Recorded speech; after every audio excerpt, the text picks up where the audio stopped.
Shqipëria ka norma paraburgimi deri në 5 herë më të larta se mesatarja e Bashkimit Evropian. Gianluca Esposito, drejtori i përgjithshëm i të drejtave të njerëzit dhe sundimit të ligjit në Këshillin e Europës, theksoi se këto janë sfida serioze për vendin, ku paraburgimi përdoret gjerësisht dhe në periudha kohore të zgjatura. Esposito në një intervistë për agjencinë telegrafike shqiptare citoi gjetjet e raportit të fundit të Komitetit për Parandalimin e Torturës, duke konfirmuar se situata në Shqipëri është vërtet shqetësuese. Shkalla e paraburgimit në Shqipëri prej 94.6 personash për 100.000 banor është pothuajse 4 ose 5 herë më e lartë se mesatarja e Bashkimit Evropian.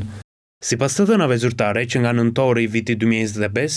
popullsia e burgjeve në Shqipëri ishte 4.578 të burgosur, 58% e të cilëve ishin në paraburgim. Raporti zbulon se Shqipëria është ndër vendet me normat më të larta të burgosjes brenda Këshillit të Europës, ndërsa përdorimi i rritje i paraburgimit ka mbipopulluar disa qendra paraburgimi. Tjetër shqetësim i madh mbetet kozjatja e paraburgimit me një normë mesatare mbi 8 muaj ose 253 ditë. Kozgjatja tepërt e paraburgimit dhe mungesa e arsyetimit të mjaftueshëm gjyqësor janë identifikuar gjithashtu nga Gjykata Europiane të Drejtave të Njerëzit në disa vendime kundër Shqipërisë. Sipas Esposito, paraburgimi i zgjatur ndikon drejt për drejt në lirinë individuale dhe minon parimin themelor të prezumimit pafajësisë. Ai bëri thirrje qeverisë shqiptare të ndërmarrë hapa për të përmirësuar legjislacionin dhe praktikat gjyqësore, thirrje që është dëgjuar nga kryeministri Edi Rama, i cili ndau të njëjtin shqetësim duke marrë për referencë 33 masat e fundit sigurisë për Kurum, të cilat arritën një kulm të ri këtë javë, me 30 e kusur flet arrestet prerë nga një prokuror në Durrës, i cili në fakt nuk paraburgosi vetëm veten e vet,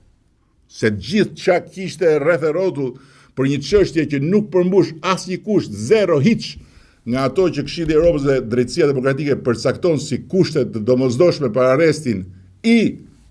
futi në një thes.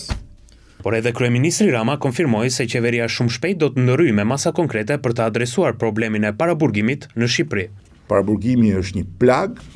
në Shqipëri dhe ne jemi të vendosur që do të ndërhyjmë për ta shëruar këtë plag me masa të tjera, me ato që e kam quajtur reflektimi i madh dhe për cilin po punojmë me një sër partnerësh shumë të rëndësishëm europian për të bërë ndërhyrje të dhura dhe pa humbur shumë kohë.